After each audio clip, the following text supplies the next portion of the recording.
Hello dear students. तो last lecture तक हम लोगों ने सेल डिवीजन और उसके कुछ एमसीक्यूज हम लोगों ने ट्राई किए थे। किस प्रकार के क्वेश्चंस वो टॉपिक में से पूछे जाते हैं ये सब हम लोगों ने डिस्कस किया था। आज से हम लोग एक नया टॉपिक स्टार्ट करने जा रहे हैं दोस्तों, जो सेल यूनिट से ही है। तो सेल यूनिट में सबसे पहले हम लोगों ने देखा cell the unit of life, that is organisation of cell. हम लोगों ने डिस्कस किया कि सेल थ्योरी कैसे थी, फिर प्रोकैरियोटिक सेल, यूकैरियोटिक सेल क्या है, राइट।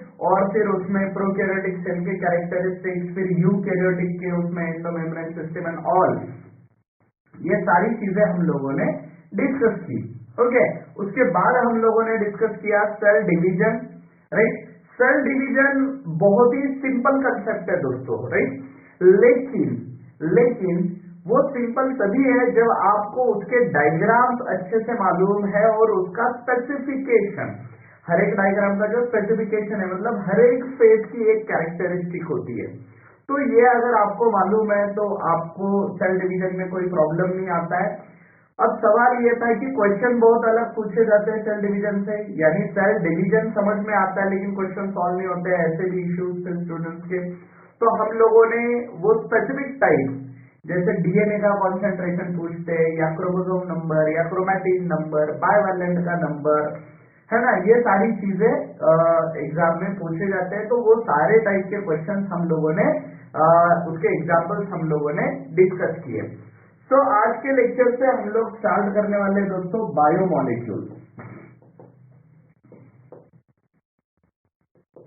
ओके, और ये चीज इसमें याद रखनी है आपको, बायोमोलिक्यूल्स में हम लोग शुरुआत में जो आपको कुछ एक्सपेरिमेंट दिए दो, वो एक्सपेरिमेंट तो हम लोग आपका जो टेक्स्ट बुक है उसमें होंगे, है ना, तो वो वही डिस्कस करने वाले। लेकिन बायोमोलिक्यूल्स आपको एनसीईआरटी से पढ़ना है, लेकिन मैं जो पढ़ाने वाला हूँ वो आउट ऑफ एनसीईआरटी होने वाला है। ओके, उसका रीजन ये है कि बायोमोलिक्यूल्स आपको दो जगह पे है दोस्तों, एक आपको बायोलॉजी में भी है, केमिस्ट्री में भी है ना। तो केमिस्ट्री में भी आपको उसके स्ट्रक्चर्स वगैरह बहुत ज्यादा है, तो वहां पे ये सारी चीजें आपको क्लियर होंगी। फिर भी बायोलॉजी में बहुत सारे ऐसे एमसीक्यूज है जो एनसीईआरटी से डायरेक्टली नहीं होते हैं। ओके, दूसरी चीज, उस पे क्वेश्चन आए या ना आए, अगर आपको बायोलॉजी अच्छे से समझना है तो आपको बायोमोलिक्यूल्स के बारे में इन डिटेल जानकारी होनी बहुत जरूरी है। ओके, तो इसलिए बायोमोलिक्यूल्स ये टॉपिक आपको, जैसे मैंने शुरू के लेक्चर्स में बोला है कि हम लोग एनसीईआरटी को फॉलो करने वाले हैं, तो सिर्फ ये एक ऐसा टॉपिक है जिसमें आउट ऑफ एनसीईआरटी भी हम लोग कुछ चीजें देखने वाले हैं और वो आपको बहुत अच्छे से याद रखने की जरूरत है। ओके दोस्तों, तो हम लोग स्टार्ट करने वाले बायोमोलिक्यूल्स से, और ये टॉपिक जब हमारा पूरा खत्म हो जाएगा तब आपने इसको एनसीईआरटी से पढ़ना है। अभी अगर पढ़ने जाओगे तो उसमें अलग अलग चीजें कंबाइन करके दे दी है।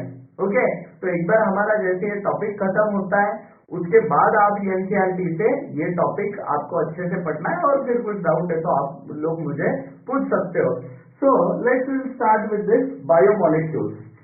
सो bio means living system, bio means living system, okay, and उसके मॉलिक्यूल्स। तो लिविंग सिस्टम के मॉलिक्यूल्स क्या डिस्कस करना है हम लोगों को यहाँ पे, लिविंग सिस्टम के मॉलिक्यूल्स, यानी लिविंग सिस्टम में ऐसे कौन से मॉलिक्यूल्स होते हैं, है ना। जैसे हमारा यूनिट ऑफ लाइफ जो है वो क्या है, सेल है। यूनिट ऑफ लाइफ क्या है, सेल है। तो सेल किन चीजों से बनती है, हम तो सेल से बने हुए हैं, राइट, लेकिन सेल किन चीजों से बनती है, इसको हम लोग बोलते हैं biomolecules. These are the molecules of living organism, और these are the molecules of living system, और these are the molecules from which living system is developed.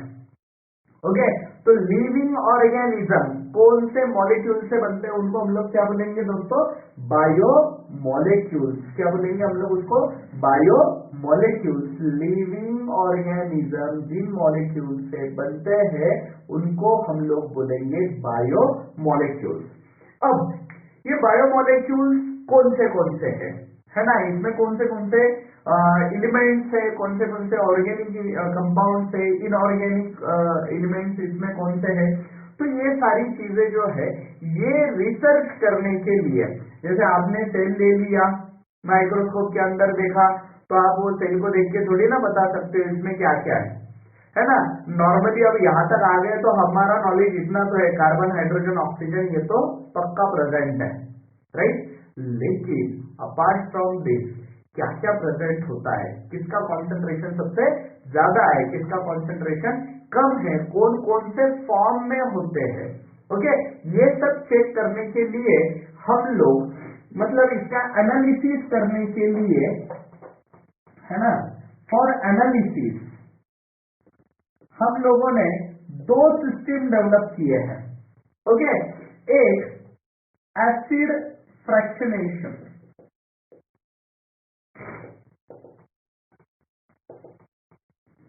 Okay, और एक बर्न मेथड।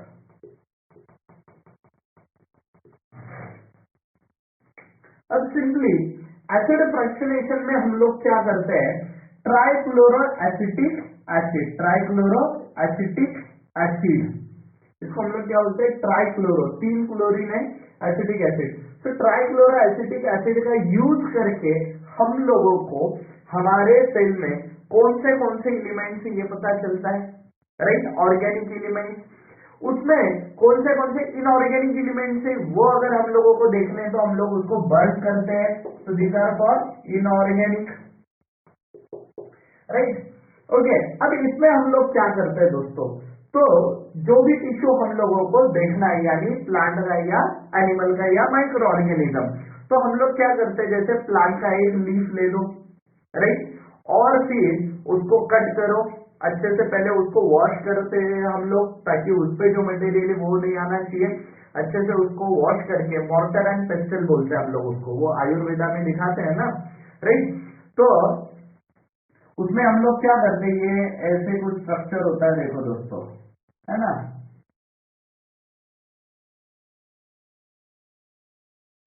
राइट। तो हम लोग क्या करते हैं, वो प्लांट एक्सट्रैक्ट, मतलब प्लांट का टिश्यू हो या एनिमल का टिश्यू हो, हम लोग क्या करते हैं, इसमें डाल देते हैं, और फिर उसमें क्या डालते हैं हम लोग, ट्राइक्लोरो एसिटिक एसिड, थोड़ा थोड़ा ट्राइक्लोरो एसिटिक एसिड डाल के हम लोग क्या करते हैं, उसको उसका स्लरी बनाते हैं, है ना, थोड़ा सा एसिड डालेंगे, ये ट्राइक्लोरो एसिटिक एसिड, और फिर उसको अच्छे से क्रश करते रहेंगे, और ये प्रोसेस को मतलब 2-3 घंटा लगता है दोस्तों, ओके, क्योंकि उसका स्लरी जितना अच्छा बनेगा, है ना, उसका स्लरी जितना अच्छा बनेगा उतना आपको कंपोजिशन जो है वो अच्छे से मिलने वाला है, ओके। तो ये हम लोग करते हैं, तो इसमें बनेगा स्लरी, राइट। अब मैंने क्या किया है, टिश्यू और एसिड डाला है, अब जो एसिड सोल्यूबल है वो उस एसिड में सोल्यूबलाइज होंगे, जो नॉन सोल्यूबल है वो वैसे ही रहेंगे, राइट। फिर मैंने इसका जो स्लरी बनाया, वो स्लरी से मैंने क्या किया, इसको एक हम लोगों ने फिल्टर ले लिया, राइट, और इसमें ये यहाँ पे एक फिल्टर पेपर डाल दिया हम लोगों ने, और फिर क्या किया, इसमें जो सोल्यूशन है वो इसमें डाल दिया, राइट।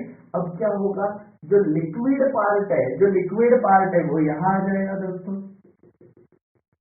यानी एसिड सोल्यूबल कंपोनेंट यहां पे आ गए, एसिड सोल्यूबल कंपोनेंट यहां पे आ गए, एसिड इनसोल्यूबल पार्ट जो था, है ना, जो बहुत बड़े मॉलिक्यूल्स थे वो कहां अटक गए, यहाँ पे अटक गए, इसको हम लोग बोलेंगे एसिड इनसोल्यूबल, सही है।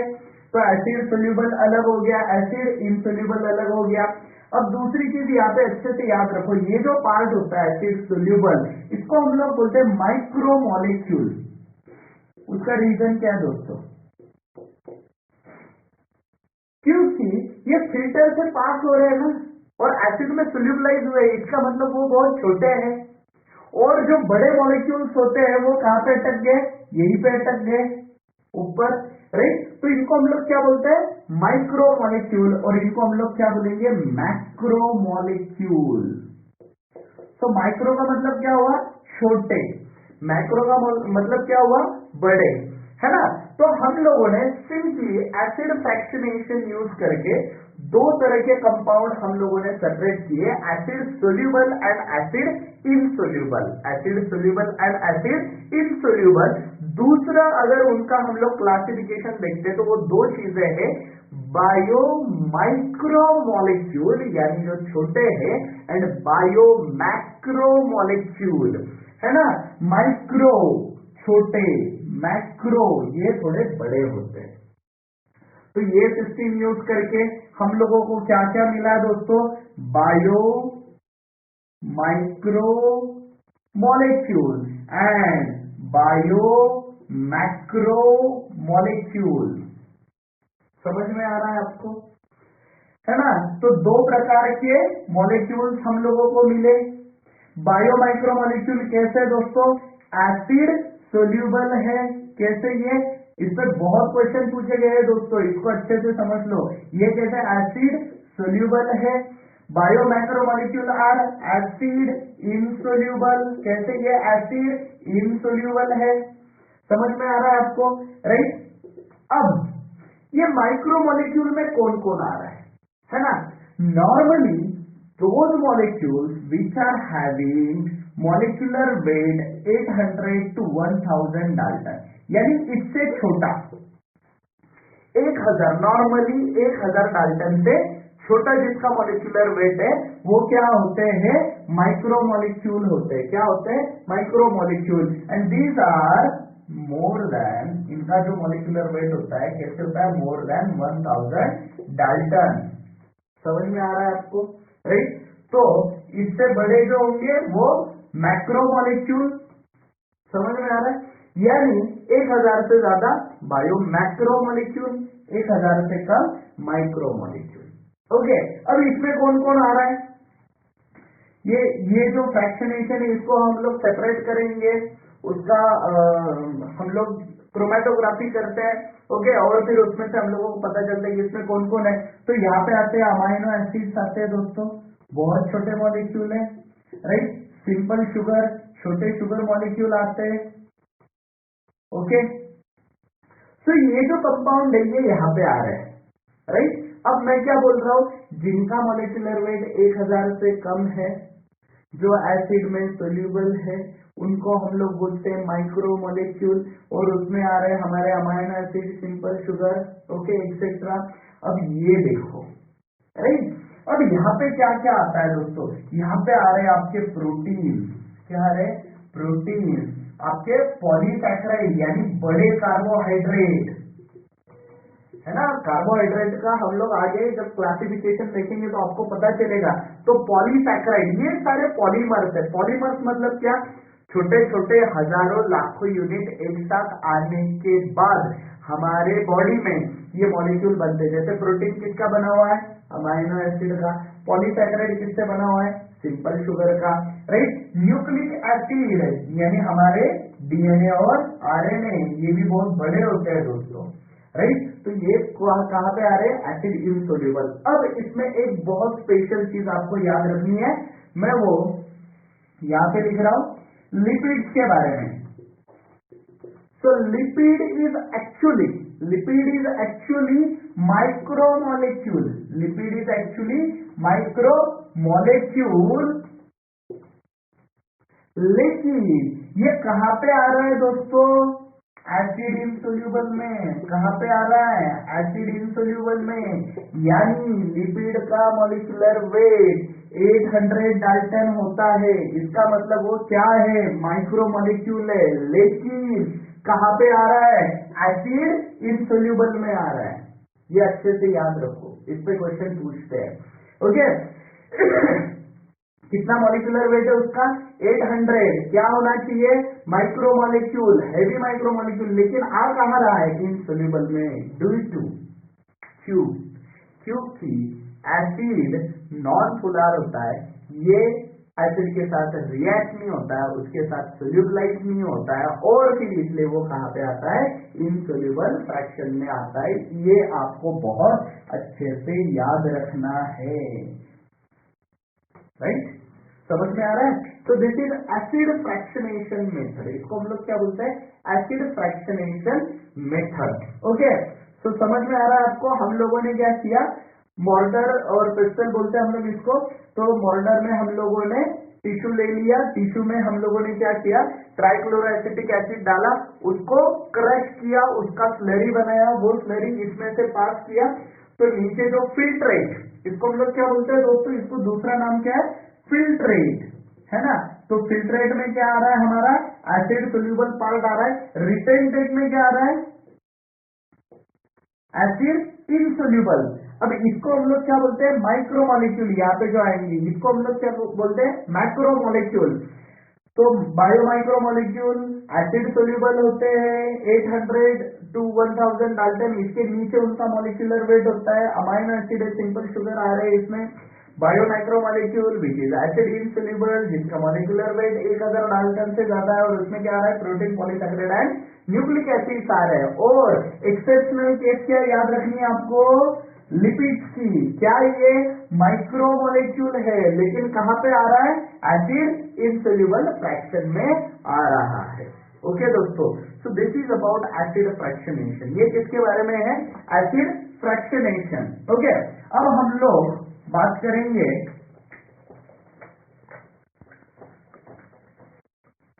अब ये मेथड में क्या होने वाला है दोस्तों। यहाँ पे हम लोग क्या करते हैं, जैसे टिश्यू है, तो टिश्यू को कंप्लीट ड्राई करो और उसको बर्न करो। तो ड्राई और बर्न करने के प्रोसेस में क्या हो रहा है, एक तो वाटर मॉलिक्यूल रिमूव हो रहे हैं, राइट। उसके बाद जो कार्बन है वो ऑक्सीडाइज होगा ड्यूरिंग बर्निंग, है ना। तो उसके बाद जो बचेगा वो क्या है हमारा, ऐश। क्या बचेगा, ऐश। किसी भी चीज को हम लोग जब कंप्लीटली बर्न करते हैं तो नीचे क्या रहने वाला है, ऐश। तो ये ऐश में अब ऑर्गेनिक मटेरियल का तो सवाल ही नहीं रहा। All organic material get oxidise during burning. जब हम लोग किसी मतलब ऑर्गेनिक कंपाउंड को बर्न कर रहे हैं, यानी कार्बन कंपाउंड को, तो उसका ऑक्सीडेशन होकर वो निकल जाता है, वो वेपर हो जाता है उसका। और फिर क्या बचता है, ऐश, जिसमें क्या होने वाला है, सिर्फ इनऑर्गेनिक एलिमेंट्स होने वाले हैं। क्या होने वाले हैं, इनऑर्गेनिक एलिमेंट्स होने वाले। तो ये दोनों method, acid fractionation and burn method, ये दोनों को यूज करके हम लोगों ने टिश्यूज का एनालिसिस किया हुआ है। क्या किया है हम लोगों ने, टिश्यूज का एनालिसिस किया हुआ है। अब उसमें हम लोग देखते हैं कि कौन से मॉलिक्यूल्स हम लोगों को मिले, राइट। जैसे हमारी बॉडी बनती है, सबसे ज्यादा क्या प्रेजेंट है हमारे बॉडी में, तो ऑक्सीजन प्रेजेंट है दोस्तों। क्या प्रेजेंट है सबसे ज्यादा, oxygen, and this is almost 65%। ये अच्छे से याद रखो, ये सीक्वेंस पूछते हैं। ऑक्सीजन के बाद होता है दोस्तों कार्बन। क्या होता है, कार्बन होता है।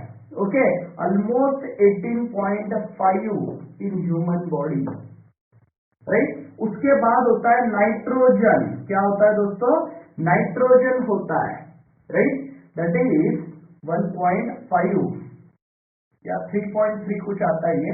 ओके, आपको ये टेबल में दिया होगा। नाइट्रोजन आ रहा है आपका 3.3। ओके, तो इट इज 3.3%। ओके, तो सबसे ज्यादा क्या है, ऑक्सीजन है, उसके बाद कार्बन है, उसके बाद नाइट्रोजन है। ओके, अब इसके बाद होता है दोस्तों कैल्शियम। क्या होता है, कैल्शियम, दैट इज 1.5%।